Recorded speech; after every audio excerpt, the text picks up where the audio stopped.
Hello and welcome back to my channel. If you're new here, my name is Isabella and I make videos on interior design and a few lifestyle vlog things dipped in and out here and there.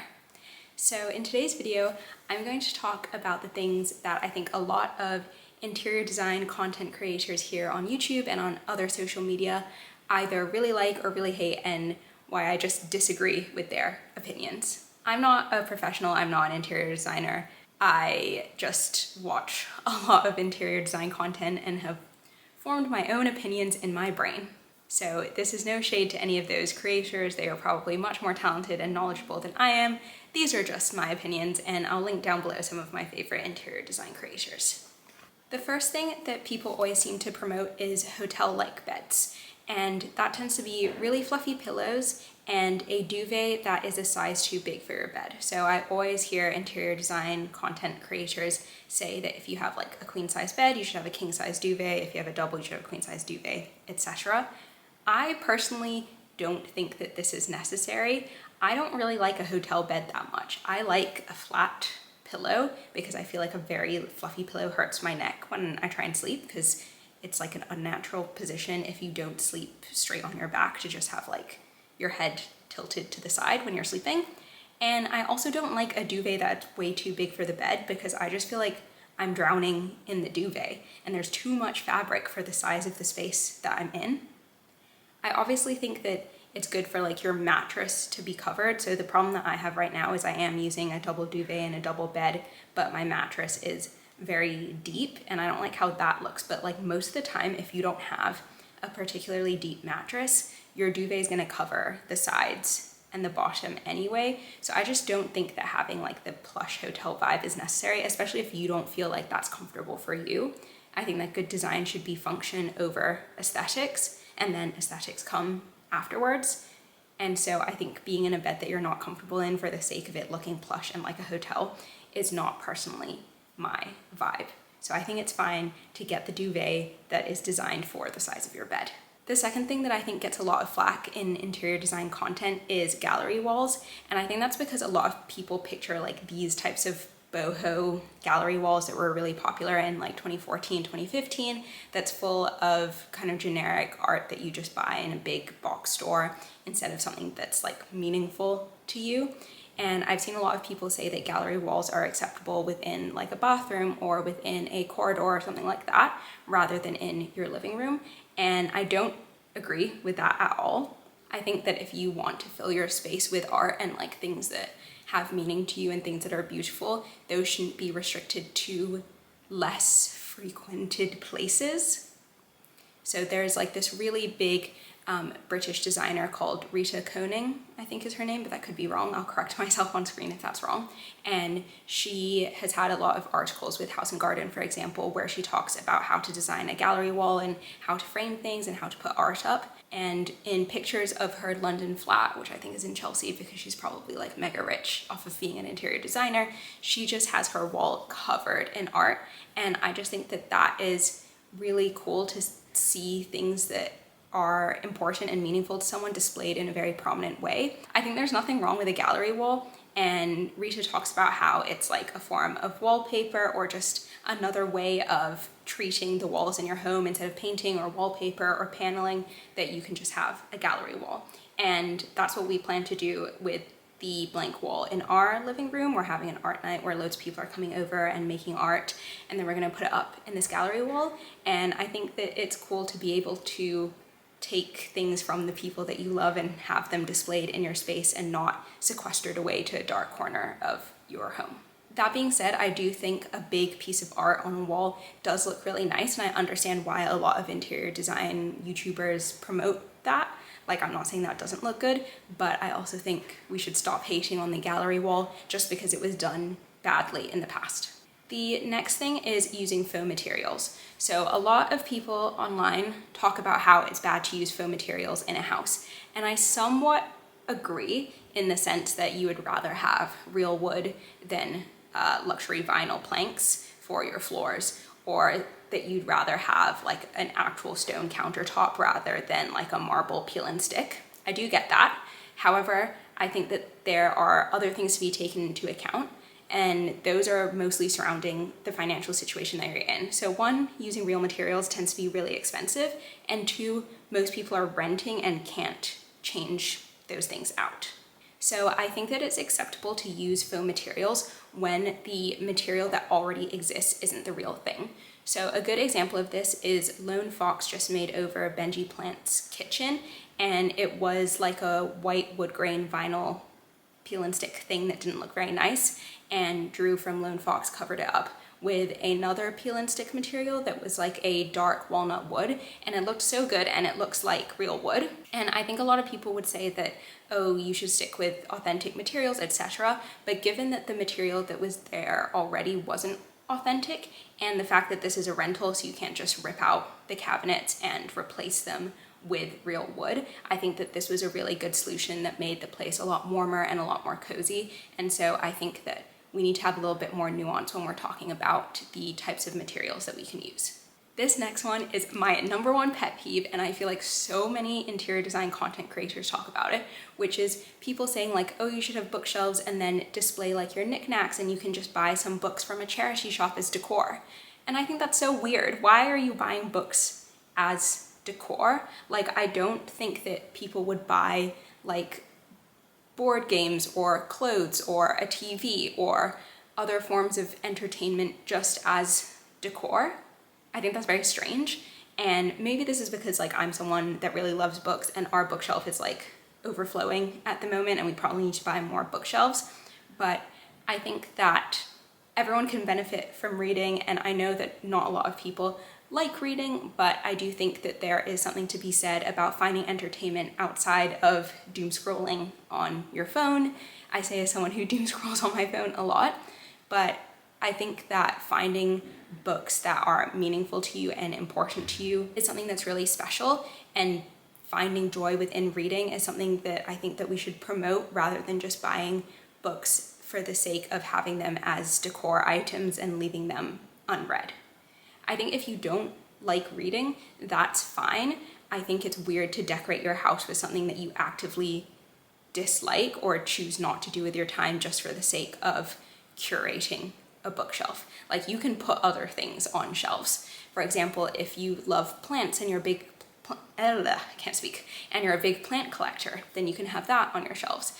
If you love a little trinket, like if you're into the Labubu craze, you can put that up. You can put up pictures of your family. I just think it's really weird to go buy books for the sake of displaying them rather than actually enjoying them. The next two things are things that get recommended a lot in kitchens, and I feel like that's because the people that recommend them don't cook.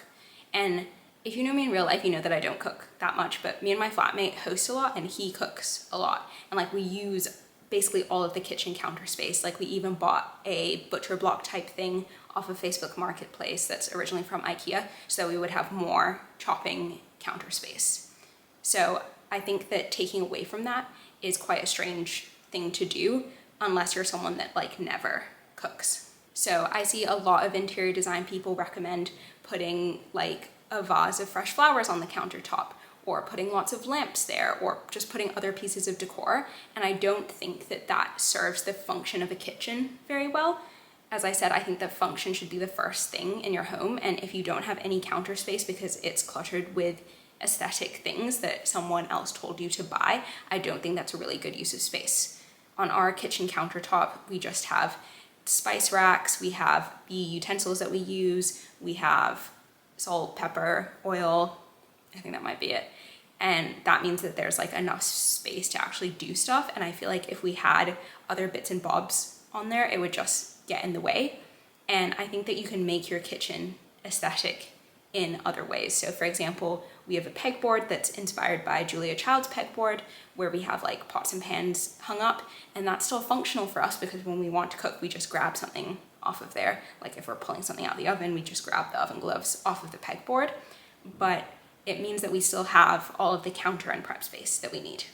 Similar to that, I think there's been this huge push towards open shelving instead of having upper cabinets.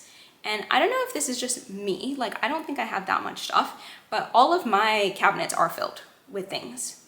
And yes, maybe it's slightly different because I live with another person, so it's both of our things combined, but I can't imagine replacing that with open shelving without it looking so messy and things like falling off the shelf because there's an overflow.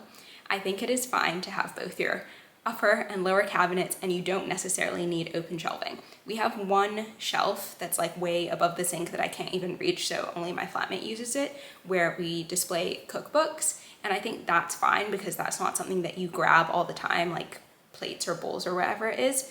But I just think like open shelving means that all of your plates and cups and things that you use get dusty, and it really limits the amount of space that you have in a kitchen. So unless you have like a huge kitchen, I don't think that you need to replace your offer cabinets with open shelving. The next thing is rugs. I think that rugs are important and a good way of demarcating a space and demonstrating certain zones, especially if you have like an open plan concept. So like in our flat, it is quite open plan. The kitchen's kind of around the corner, but we have like our living room, office space and dining room all together. And so I think that rugs can be an important part of that. So we definitely need a rug in our living room, which we currently do not have, but I don't think that you necessarily need a rug to demarcate every zone. And I think that, and for me, the number one place where you don't need a rug is the dining room.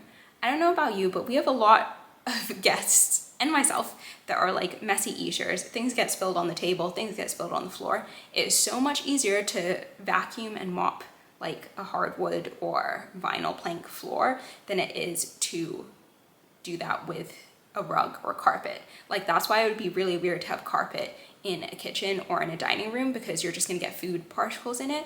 And so I don't think that you need a rug.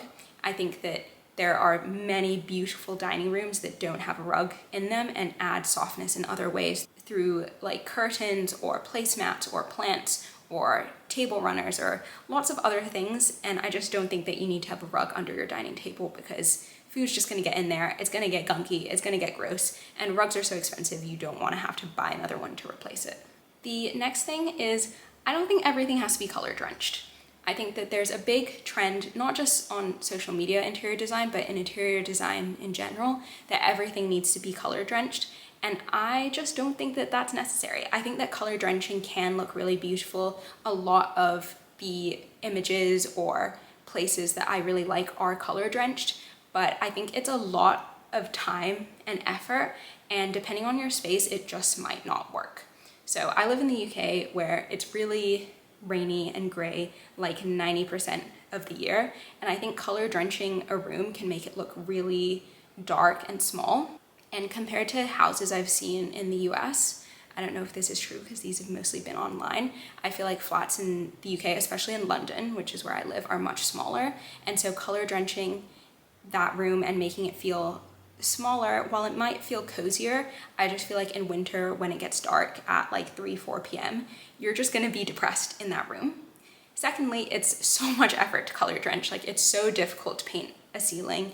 If you're painting a dark or bright color, anything that's like not that close to white, it's gonna take a lot of coats to make it look good, and it has to be like perfect, because if your whole room is that color, then you're gonna notice any mistakes. So unless you're someone who is a professional or who can afford a professional, I just feel like color drenching to me seems like more effort than it's worth most of the time. And again, I think that it looks nice, but I think for the average person, it's fine to just paint your walls. Like your ceiling and baseboards don't have to match the paint for your house to look good. And then the final thing that I don't like in interior design content, which I feel like is like the number one thing that people say, and this is the thing that people are going to disagree with the most, is it's okay to turn on the overhead light. Like I know everyone's like, I will never turn on the big light, like you need to have all these lamps, etc. I'm pro lamp. I think our house needs a lot more lamps to be cozy, but obviously we're still in the process of moving in, and this isn't even a lamp. This is like a thing where you grow plants. But sometimes you need the light. I think, again, a big example of this is people that don't cook, because in the kitchen you need light to see what you're doing and to see when things are cooking well. And I know a lot of people will say, okay, you just need like task lighting, like one spotlight lamp thing. Sometimes you just need to see. And I think it's fine to turn on the overhead light sometimes. Sometimes you need to see stuff. And again, I think it's like function over aesthetic. It's more important to be able to see the task that you are doing than for your room to feel nice and cozy all the time. I think it's nice to have that cozy option, but you don't need it all the time.